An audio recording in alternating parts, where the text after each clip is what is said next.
TV alongside Christina Blacker. I'm Mike Joyce, and we're going to be here for the next few hours as we kick off the American racing portion of the program. We know some of you are joining us for the great coverage with Jess and Scott as we bring you that international flavor first thing in the morning.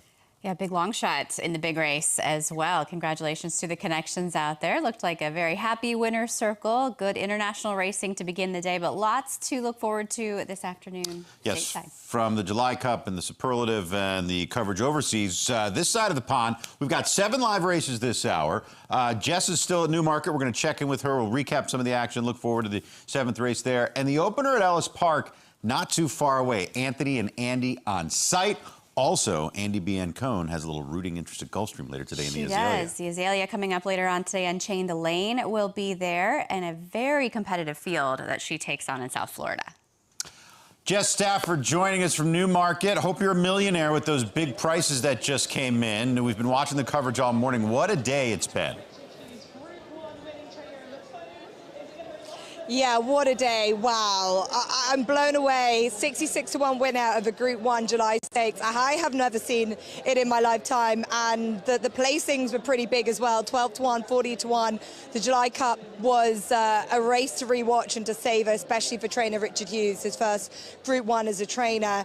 Just before that, the Superlative Stakes, well, there was a bit of drama. There was a steward's inquiry called after a lot of bumping and knocking, which meant that Venetian Lace had caused a few issues for Italy, who was in second, and also in third, Wild Desert. The placings remained unaltered, but Saba Desert was very much a clear-cut winner. Remains unbeaten for Charlie Appleby, who's had a brilliant July festival. Plenty of winners. It's been his meeting. Aidan O'Brien has really struggled to get the winners in this week. And then we came on to the July Cup, and that was when our draws dropped. We thought the notable speech, the 2,000 guineas winner, was kind of come and do what hasn't been done for over a century and win a July Cup over 6 furlongs. He ran a brave race, but it was no half measures. The filly on the far side, coming out of stall 15, who came with a rattling big run late on. She was there in the orange cap. She hit the front. She had big mojo in the noseband, a horse that had ran in the Breeders' Cup Juvenile Turf Sprint as a 2-year-old last year. He ran home in second, but no half measures, was the huge price winner, and a massive moment for Richard Hughes and his team.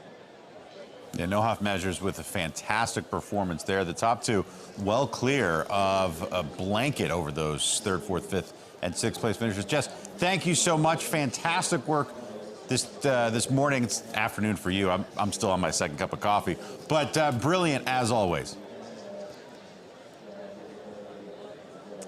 Great to see you guys. I'll be back next week. All right. Thank you so much. She does excellent work. And, of course, she was out there with Scott from Royal Ascot. She anchors a good majority of our overseas racing there in Great Britain and Ireland. Yeah, and as Scott mentioned, fresh in from Glastonbury. So right back to the real world after a nice little festival atmosphere out there. The weather has been so warm in England over the last few weeks as well. Hot for Ascot, same for Wimbledon, and right on through to the July Cup.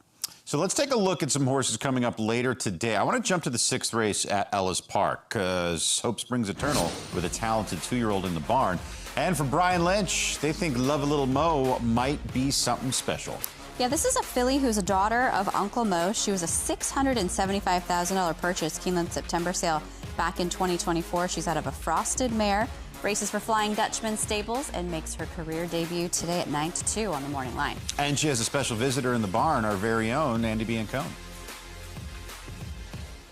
An awesome thing about Ellis Park is the maiden special weights there are extremely competitive, and one horse to look forward to seeing this weekend. The 6th race Saturday at Ellis Park, Love a Little Mo. She goes out for the Brian Lynch barn, owned by Flying Dutchman Stables, but a really pretty filly. I'm looking at her in the stall. She's well put together. The race is going to be 5.5 furlongs on the grass, and she definitely looks quick. She's very strong in her shoulders, got a really thick neck. A lot of 2-year-old fillies, you know, can be a little lighter framed, etc. But this filly is built like a colt. She's a tank. She's a beast, and she is super sweet. So keep an eye out for her this weekend. About that logic, I have a very thick neck and I'm anything but quick, as Love a Little Mo makes her debut in the 6th at Ellis today. Might have a little bit of that Uncle Mo running through her. They have that big kind of scopy stride, many of them really strong through the shoulders, through the neck. It's sort of a physical trait and a stride that you see from a lot of the good ones from Uncle Mo. We're going to stride from Ellis to Gulfstream Park. So Annie Biancone, she's in Kentucky, but a horse from her stable, from Patrick Biancone's barn, is going postward in the Azalea today. An Unchained Elaine. This is a race that's being built on the marquee as a showdown between Love You Morgan and Andrea. But I think Unchained Elaine has as good a shot as any. A big scratch, too, of Anna's Promise. Yeah, good to note that she already has a win at 7 furlongs. A demanding distance. She's proven at the distance. She's a stakes winner over this course. Maybe she needed that last race. The Game Face on May 31st wasn't quite her best performance, but she's strong here in South Florida, and she enters with some nice works, including a bullet drill at Palm Meadows. 48-1 back on July the 6th, hoping to move forward off that last start. Let's take a closer look at Unchained Elaine, her most recent victory, and who she was named after. Unchained Elaine is out of a dam by Overdriven. Her name was Razorback Lady. My dad trained her throughout her career. She was actually one of the first horses I got on when I first started galloping, and she was extremely difficult for me, just an absolute bully. We bred her to American Pharoah, and Unchained Elaine is her first foal. We always say Razorback Lady basically just carbon copied herself. They have the exact same double cowlick with one in a white star, so crazy. And same head, same body, and they're both way fast. She's definitely a lot easier than her mother was, at least from a rider's perspective. She's just very willing, very calm, just makes my job very easy. Unchained Elaine's groom, Alvaro Orantes, also groomed Razorback Lady, and they had a very close bond, a very tight connection. I remember going to see her on the farm at Coolmore with Alvaro. Alvaro came with. He was so excited to be reunited with his Gorda. That's what he called Razorback Lady. And that's what he calls Unchained Elaine. But it's just been super fun, especially thinking back to how much Razorback Lady taught me, especially early on in my riding career, now to getting on her daughter. It's really, really cool.